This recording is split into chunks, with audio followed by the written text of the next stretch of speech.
I don't think using a projector is cheating. I think there are definitely some parameters that you need before using one, and drawing skills are definitely a must. I have never once used a projector where I haven't also had to guess where things are based on my knowledge of drawing, you know, animals, humans, whatever the case.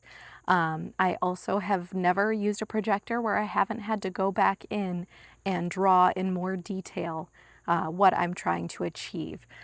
So in this case, I am copying 15, actually I think I'm closer to 18 different drawings of birds to use for a class. Our church does a Night to Shine event every year, if you've heard of that. But they also do quarterly events for Night to Shine participants. And in this case, we are going to do kind of a crafty painting lesson. And so in this case, a projector was definitely needed because there was no way that I could draw 18 separate drawings, make them look pretty similar, and have enough time to live and eat and breathe. So the best way to use a projector is to set it up across from either a straight wall or something straight that you have the picture on.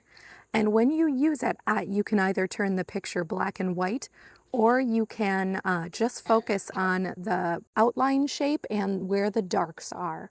In this case, I'm using a pen because we will be using watercolor for the class. But normally I would use a light pencil or charcoal for this part. As you start drawing, you really want to focus on where those darkest darks are. You can shade those in a little bit. You are going to want to go back and shade them in more fully when you can see the image without the projector. But this will give you a good guideline for where to start. So like I said, definitely don't use this as a way to get around drawing skills because you're going to need those anyway. But use the tools you have, and this is one way to do that.